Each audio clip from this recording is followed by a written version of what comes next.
बिहार में बीजेपी ने अपना सीएम जरूर बना लिया, लेकिन सरकार चलाना उसके लिए बहुत मुश्किल हो रहा है, या कहें कि नामुमकिन ही होता जा रहा है। क्योंकि सबसे बड़ी मुश्किल ये है कि बिहार एनडीए में बीजेपी भले ही सबसे बड़ी पार्टी हो, लेकिन जेडीयू भी उससे बहुत पीछे नहीं है, बराबरी पर ही है। चाहे लोकसभा की बात हो या विधानसभा की ही क्यों ना हो, जेडीयू की ताकत बीजेपी के बराबर ही दिखाई दे रही है। और यही कारण है कि जब नीतीश कुमार सीएम थे, तब बीजेपी का जितना दबाव नीतीश कुमार पर रहता था, अब बीजेपी का जब सीएम है, उसके बनने पर भी उससे कहीं ज्यादा दबाव अब सम्राट चौधरी पर दिखाई दे रहा है। और उसका कारण है नीतीश का बिहार में कद, जो सम्राट चौधरी या फिर बीजेपी के किसी भी नेता की तुलना में बहुत बड़ा है।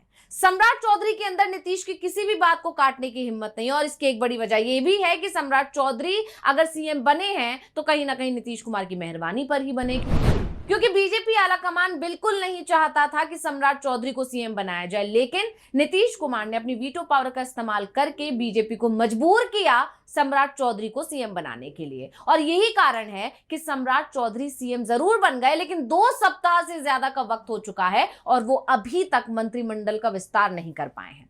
तारीख पर तारीख जरूर दी जा रही है, क्योंकि मामला सिर्फ मंत्रियों की साख तक सीमित नहीं है, बल्कि मंत्रालयों पर भी पेच फंसा हुआ है। सहयोगियों को भी मनाना है, बीजेपी दबाव में है और सम्राट चौधरी के पसीने छूट रहे हैं।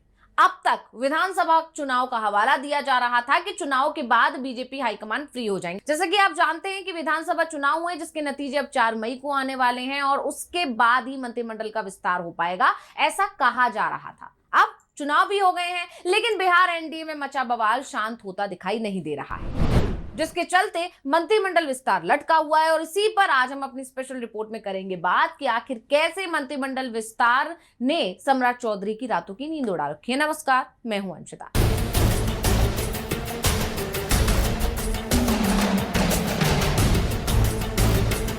बंगाल चुनाव की वोटिंग खत्म होते ही बिहार में सम्राट सरकार के कैबिनेट विस्तार की कवायद तेज हो गई है। खबरों के मुताबिक नए मंत्रिमंडल में शामिल होने वाले नेताओं का 6 मई को शपथ ग्रहण हो सकता है।